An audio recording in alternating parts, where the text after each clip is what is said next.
গ্রামের একটা ছোট্ট বাড়িতে ৮ বছরের মেয়ে জান্নাতুল থাকে।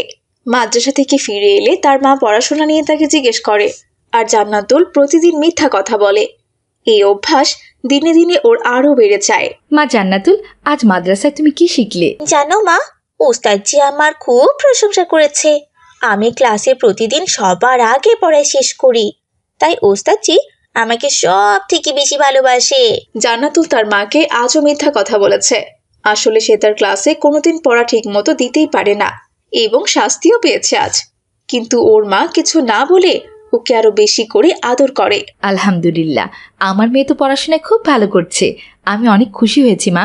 আরে বাহ, মিথ্যা কথা বলা কত সহজ কাজ। ভালোই হলো মা কিছু বুঝতে পারলো না, মাঝখান থেকে শুধু আমি আদর পেয়ে গেলাম। এরপর বিকেলে জান্নাতুল খেলার মাঠে যায়। সেখানে বন্ধুদের সঙ্গে খেলতে গিয়ে আবারও মিথ্যা কথা বলে।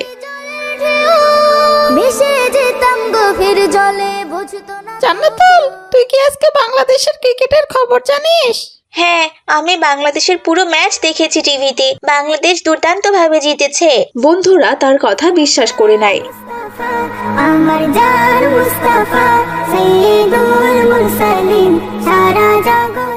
কিন্তু পরে তারা সত্যিটা জানতে পারে, আর মিলির সাথে দেখা হলে জান্নাতুলকে এক ধমক দেয়। জান্নাতুল, তুমি সবসময় মিথ্যা কথা বলো কেন বলো তো? আমরা আর কোনোদিন তোমার কোনো কথা বিশ্বাস করব না। এতে আমার কি আসে যায়?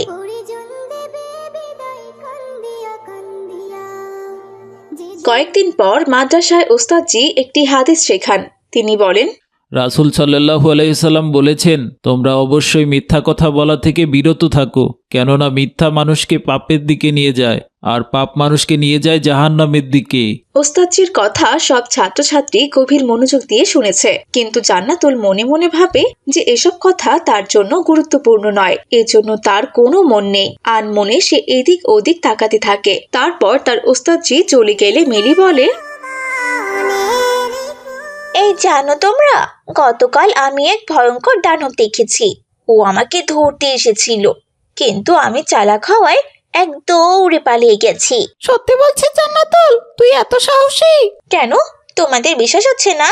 বিশ্বাস না করলে আমার কোনো কিছুই করার নেই, তবে এটাই সত্যি। এভাবেই সে সবাইকে একটার পর একটা মিথ্যা কথা বলতে থাকে। সবাই তার এমন আজব আজব মিথ্যা কথা শুনে বিরক্ত হয়ে যায় এবং তাদের উস্তাদকে জানিয়ে দেয়।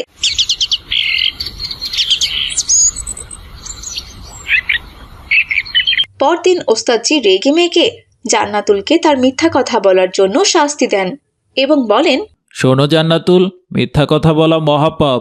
এটি আল্লাহর কাছে অত্যন্ত অপছন্দনীয় শব্দ। তুমি কি জানো, কিয়ামতের দিন মিথ্যাবাদীদের জন্য কঠিন শাস্তি অপেক্ষা করছে? উস্তাদজির কথায় জান্নাতুল ভীষণ ভয় পায়, কিন্তু সে তার অভ্যাস ছাড়তে পারে না। জান্নাতুল অনেকবার তার মিথ্যা কথা বলার অভ্যাস ত্যাগ করতে চাইলেও পুরোপুরি বদলাতে পারে না। একদিন বিকালে তার মা তাকে দোকান থেকে দুধ আনতে বলে। মা জান্নাতুল, আমাকে একটু দোকান থেকে দুধ এনে দে মা। হ্যাঁ মা, আমি এক্ষুনি এনে দিচ্ছি, তুমি আমাকে টাকা দাও।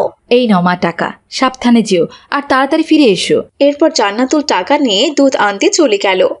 পথিমধ্যে জান্নাতুল দেখলো তার বন্ধুরা খেলা করছে। ওদের দেখে জান্নাতুল দুধ কেনার কথা ভুলে যায় আর খেলা করতে শুরু করে।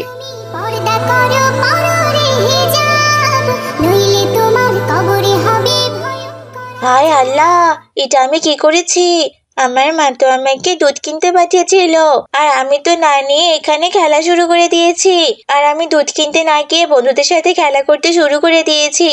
আজকে তো বাড়িতে গেলে আমার মা আমার 12টা বাজিয়ে ছাড়বে। এখন কি করা যায়, কি করা যায়? এই কথা বলে জান্নাতুল ভাবতে লাগলো এখন সে কি করবে। তখনই তার হঠাৎ মনে পড়ে গেল, আরে দূর, আমি এত চিন্তা করছি কেন? মাকে গিয়ে মিথ্যা কথা বলে দিলেই তো হলো। আমি তো আবার মিথ্যা কথা বলাতে 100তে 100।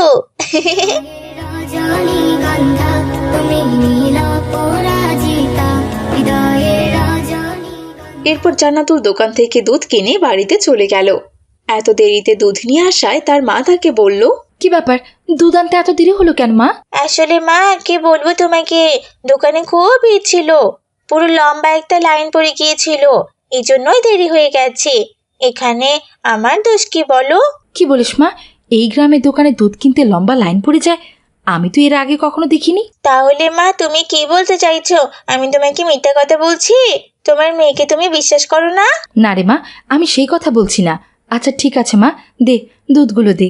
এবং দুধ নিয়ে গিয়ে রান্নার প্রস্তুতি শুরু করে। কিন্তু জান্নাতুলের ভাগ্য খারাপ।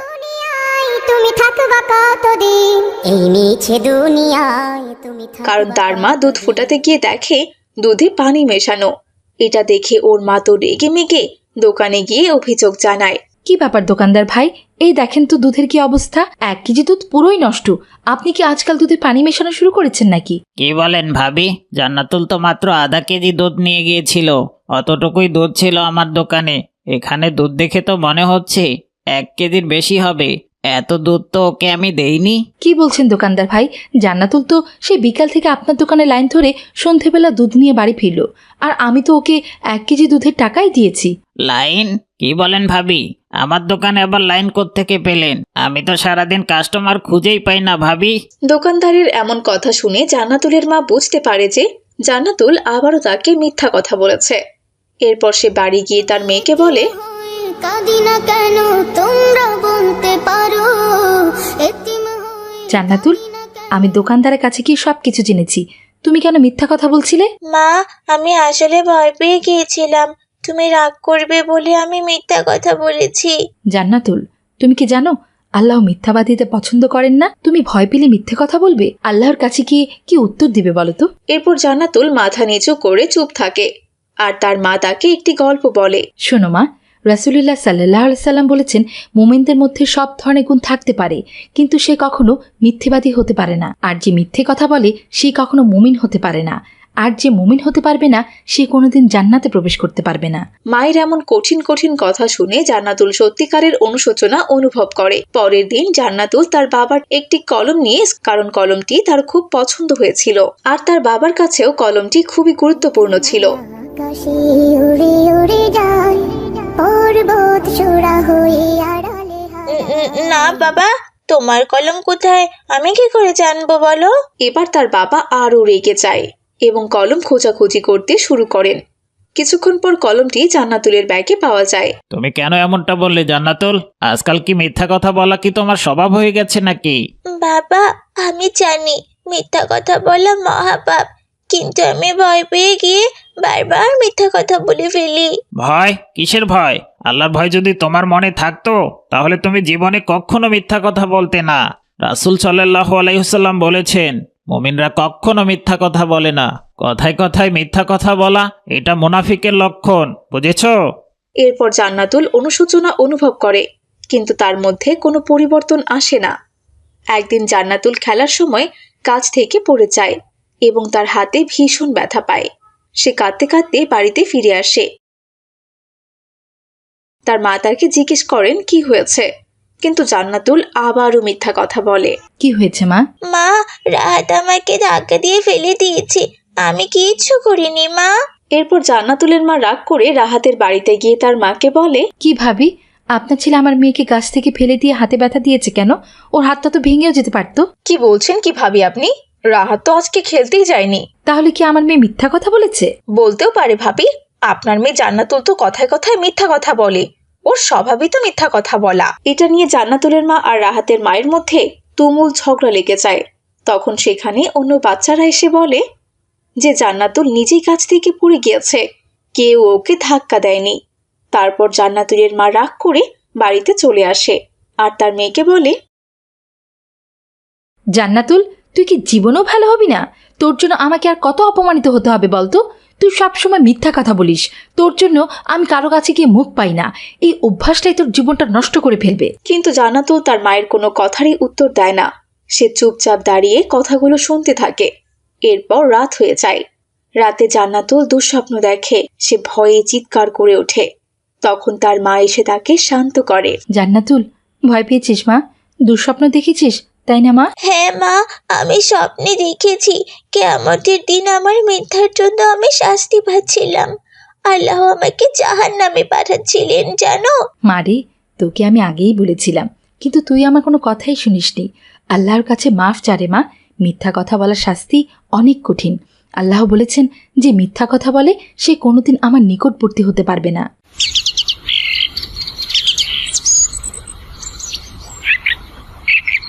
পরদিন জান্নাতুল উস্তাদজির কাছে গিয়ে সব সত্যি কথা বলে এবং ক্ষমা চায়। উস্তাদজি তাকে বলে, আল্লাহ তাআলা বলেছেন তোমরা সঠিক কথা বলো এবং সদা ন্যায়ের পথে চলো। যারা সবসময় সত্য কথা বলে আল্লাহ তাআলা তাদের পাপ থেকে মাফ করে দেন। হ্যাঁ ওস্তাদজি, আমি আর কখনো মিথ্যা কথা বলবো না। আমি বুঝে গেছি মিথ্যার পরিণাম কি ভয়ঙ্কর হয়। আপনি আমাকে ক্ষমা করে দিন ওস্তাদজি। এরপর জান্নাতুল ধীরে ধীরে তার অভ্যাস বদলাতে শুরু করে। দেখলি তো ছোট্ট বন্ধুরা, মিথ্যা কথা বলা মহাপাপ, আর সত্য কথা বলার মধ্যে আছে শান্তি। আল্লাহ সদা আমাদের সত্য পথে চলার তৌফিক দান করুন, আমিন। ইসলামপুর মহল্লায় মারিয়াম নামের একটি মেয়ে বাস করত। মারিয়াম ক্লাস 5-এ পড়ত। মারিয়াম অনেক ভদ্র, নম্র আর মেধাবী হওয়ায় সবাই তাকে খুব ভালোবাসতো। তার বাড়িতে যেমন তার বাবা মা তাকে অনেক ভালোবাসতো, ঠিক তেমনি স্কুলেও তাকে সব টিচাররা অনেক ভালোবাসতো। এমনই একদিনের কথা। কি ব্যাপার রূপা ম্যাডাম, 2 নম্বর ক্লাস থেকে এত চিৎকার চেঁচামেচির শব্দ আসছে কেন? 2 নম্বর ক্লাসের বাচ্চাগুলো এখন খুব দুষ্টু হয়ে গেছে। আপনি একটু গিয়ে ওদেরকে ধমক দিয়ে আসুন তো। ম্যাডাম, আমি গিয়ে ধমক দিলে কিছুক্ষণের জন্য ওরা হয়তো চুপ হয়ে যাবে, কিন্তু আমি চলে আসার পর আবারও চিৎকার চেঁচামেচি করবে। আজকালকার বাচ্চাদের কোনো কিছু আবার বলাও যায় না ম্যাডাম, আর বললেও কথা শোনে না। তাহলে তুমি এক কাজ করো রূপা, ওদের ক্লাস নাও। কিন্তু ম্যাডাম, ওদের ক্লাস তো 10:30টায় শুরু হয়, আরো আধা ঘন্টা বাকি আছে। আমি বরং এক কাজ করি, ওই ক্লাসে হট্টগোল সামলানোর দায়িত্বটা আমি মারিয়ামকেই দিয়ে আসি। ও খুব ভালোভাবে দায়িত্বটা পালন করবে, তাহলে হয়তোবা সবাই চুপ থাকবে। এই বলে রূপা ম্যাডাম মারিয়ামদের ক্লাসে চলে যায়। পর্দা করো পররে হিজাব, নইলে তোমার কবরে হবে আসসালামু আলাইকুম ম্যাডাম। ওয়ালাইকুম আসসালাম। শোনো মারিয়াম, তোমাদের ক্লাসে অনেক চিৎকার চেঁচামেচি শোনা যাচ্ছে, আর প্রিন্সিপাল ম্যাম তোমাদের ক্লাসের সবাইকে সাইলেন্ট হতে বলেছে। তুমি এক কাজ করো, যে যে ক্লাসে বেশি কথা বলবে তার নামগুলো বোর্ডে লিখে রাখবে, কেমন? আমি পরবর্তী সময়ে এসে তাদেরকে ক্লাসের বাইরে কান ধরে দাঁড় করিয়ে রাখবো। ঠিক আছে ম্যাডাম। এরপর ম্যাডাম সেখান থেকে চলে যায়। আমার জান মুস্তাফা সাইয়্যিদুল মুরসালিন। আর মারিয়াম বোর্ডের সামনে দাঁড়িয়ে সবার দিকে নজরদারি করতে থাকে। তখন সে দেখে মিলি ক্লাসের সব থেকে বেশি দুষ্টুমি করছে। উফ বাবা, এখনই আমার যে খিদে পেয়ে গেল না। যা টিফিন এনেছি মনে হয় তাতে আমার আজ পেটই ভরবে না। আজ আমার পেট না ভরলে সাইম, আমি কিন্তু তোর টিফিনগুলো চুরি করে খাবো। এসব তো কি বলছিস মিলি? তুই আমার টিফিন চুরি করে খাবি? তুই আমার টিফিন চুরি করে খেলে আমি কি খাবো বলতো? তোমরা দুজন কিন্তু বেশি কথা বলছো। এরপর আর একবার কথা বললে কিন্তু আমি তোমাদের নাম বোর্ডে লিখে রাখবো। ম্যাডাম বারবার করে বলেছে ক্লাসে সাইলেন্ট থাকতে। তোমাদের যদি কথা বলতেই হয় তাহলে আস্তে কথা বলো। ক্লাস ক্যাপ্টেনের দায়িত্ব পেয়ে নিজেকে থানার পুলিশ ভাবতে শুরু করেছে। তোকে কি আমি ভয় পাই নাকি? হ্যাঁ, আমি তোকে একদম ভয় পাই না, বুঝেছিস তো? ঠিক আছে, আমি তাহলে তোমাদের দুজনেরই নাম লিখছি। এ কি মরিয়ম, তুই আমার নাম লিখবি কেন? সব কথা তো মিলি বলেছে। এই মিলি, তুই আমার সাথে আর কথা বলবি না। তোর জন্য এখন আমাকেও শাস্তি পেতে হবে। সব সময় তুই ক্লাসে হট্টগোল করিস। মরিয়ম, দয়া করে তুই আমার নামটা আর লিখিস না রে। তাছাড়া আমি তোর খুব ভালো একজন বন্ধু। তুই বন্ধু হয়ে আমার এত বড় ক্ষতি করতে পারবি বল? আচ্ছা ঠিক আছে সায়েম, আমি তোর নাম লিখবো না, আমি শুধু মিলির নামটাই লিখছি। কেন? তুই শুধু আমার নাম কেন লিখবি রে? সাইমো তো কথা বলেছে, লিখলে দুজনের নামই লিখতে হবে। ওর নাম না লিখলে আমার নামও তুই লিখতে পারবি না। আর যদি তুই আমার নাম লিখেছিস তাহলে আমি ম্যাডামকে বলে দিব যে তুই সাইমের নামটা লিখিস নি। ঠিক তখনই ক্লাসে ম্যাডাম চলে আসে। এবার বলো তো মিলি, কে কে ক্লাসে কথা বলেছে? নামগুলো লিখে রেখেছো তো? আসলে ম্যাডাম, আপনি সবাইকে চুপ থাকতে বলে গিয়েছিলেন বলে কেউ আর কোনো কথা বলেনি, তাই আমি কারো নাম লিখিনি। যাক, তোমরা তাহলে বেশ ভদ্র হয়েছো। তুমি যাও মারিয়াম, সিটে গিয়ে বসো, আমি ক্লাস নেব এখন। ভেসে যেতাম গভীর জলে। বাচ্চারা, সবাই বাংলা বই বের করো। এভাবে রূপা ম্যাডাম সবার ক্লাস নিতে থাকে। তারপর সেদিনের মতো স্কুল ছুটি হয়ে যায়।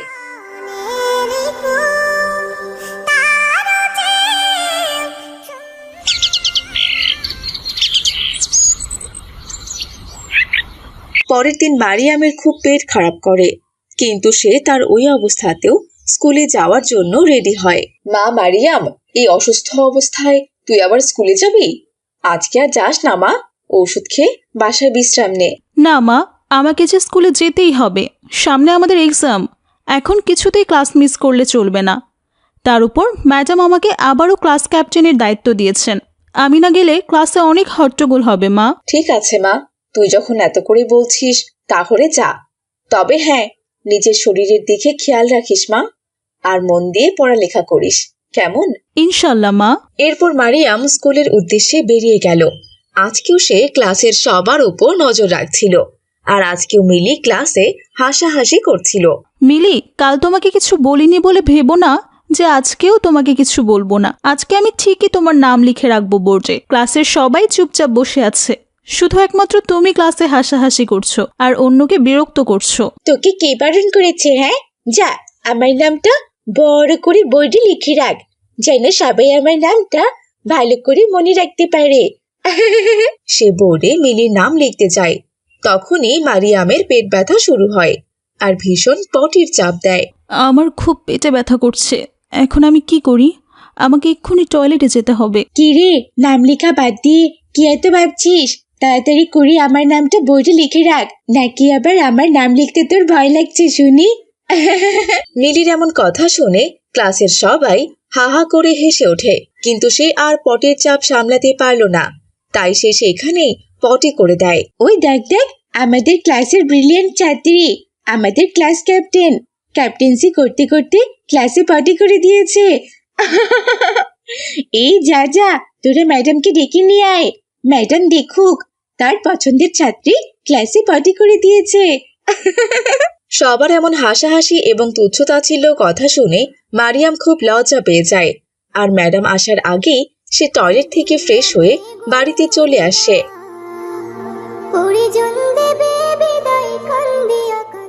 তারপর থেকে মারিয়াম আর লজ্জায় স্কুলে যেতেই চায় না। কিরে মা, কতদিন হয়ে গেল তুই স্কুলে যাস না, কিন্তু কেন বলতো? সামনে না তোর পরীক্ষা, তুই স্কুলে যাবি না? না মা, আমি আর স্কুলে যাব না।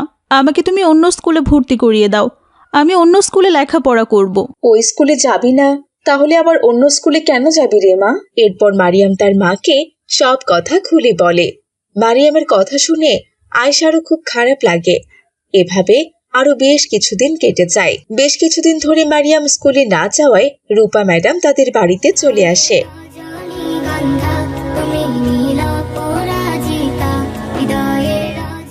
কি ব্যাপার মারিয়াম, তুমি স্কুলে যাও না কেন? ম্যাডাম, আমি আর স্কুলে যাব না। তা বললে কি আর হয় নাকি মারিয়াম? তুমি আমাদের স্কুলের গর্ব, তুমি অন্য স্কুলে কেন যাবে বলো তো? তুমি বেশ কিছুদিন থেকে স্কুলে আসছিলে না, তাই আমি তোমাকে নিতে চলে এলাম। ম্যাডাম, আমাকে আপনি ক্ষমা করে দিন, আমি ইচ্ছে করে ক্লাসে পটি করিনি ম্যাম। বিশ্বাস করুন, আমি সত্যি অসুস্থ ছিলাম, আমার পেট খারাপ করেছিল। আরে তুমি এত ভয় পাচ্ছ কেন? আমি কি সে কথা বলেছি? তোমার মা আমাকে ফোন করে সবটা বলেছে, আমি সবটা জানি। সেদিন তোমার পেট খারাপ ছিল, আর তোমার মা তোমাকে স্কুলে যেতে নিষেধ করেছিল, কিন্তু তুমি শোনোনি। এজন্য সবসময় বড়দের কথা শুনতে হয়, বুঝেছো? যাই হোক, তুমি তো ওসব কিছু ইচ্ছে করে করোনি। চলো ক্লাসে যাবে, চলো। এরপর মারিয়াম ম্যাডামের অনেক অনুরোধে স্কুলে যায়, আর মিলি তাকে দেখে হাসতে লাগে। ওই দেখো দেখো, আজকে আমাদের ক্লাসে কে এসেছে? স্কুলে পটি করা স্টুডেন্ট এসেছে। কই, আমারও তো আজ কদিন থেকে পেট খারাপ, আমি তো স্কুলে পটি করি না। আর তুই সেদিনকে না নিজেকে কন্ট্রোল করতে পারলি না, ক্লাসে কি না পটি করে দিলি। কিন্তু মিলি এভাবে হাসতে হাসতে সেও ক্লাসে পটি করে দেয়। তখন সবাই তাকে দেখে হাসতে লাগে, আর সে দৌড়ে ক্লাস থেকে চলে যেতে ধরে। কোথায় যাচ্ছ মিলি? এতে লজ্জা পাওয়ার কিছু নেই, মানুষ অসুস্থ হতেই পারে। চলো, আমি তোমাকে টয়লেটে নিয়ে যাচ্ছি, সেখানে তুমি ফ্রেশ হয়ে বাড়িতে চলে যেও, আর আমি ম্যাডামকে বলবো আমাদের পাশের রুমে ক্লাস নিতে। তোমার অসুস্থতার সময় আমি তোমাকে দেখে হাসাহাসি করেছি মারিয়াম, আর তুমি কি না আমার বেলায় আমাকে সাহায্য করছো? আমাকে তুমি ক্ষমা করে দিও মারিয়াম, আমি আর কখনো কারোর সাথে দুষ্টুমি করব না, কারো অসুস্থতা নিয়ে আর মজা করব না। আলহামদুলিল্লাহ, এ তো খুবই ভালো কথা মিলি। যাই হোক, এবার তাড়াতাড়ি চলো, তুমি ফ্রেশ হবে। এরপর মারিয়াম মিলিকে নিয়ে ওয়াশরুমে চলে যায়, আর মিলি ফ্রেশ হয়ে বাড়িতে চলে আসে। তো বন্ধুরা, বুঝলে তো, তোমার আর তোমার বন্ধুদের সাথেও হঠাৎ করে এমন ঘটনা ঘটে যেতে পারে। তাই এগুলো নিয়ে কখনোই মজা করবে না। আমরা যতটুকু পারবো সবসময় অসুস্থ ব্যক্তিকে সাহায্য করার চেষ্টা করব, ইনশাল্লাহ। আজ তাহলে এই পর্যন্তই। ভালো থেকো তোমরা। আসসালামু আলাইকুম ওয়া রাহমাতুল্লাহ।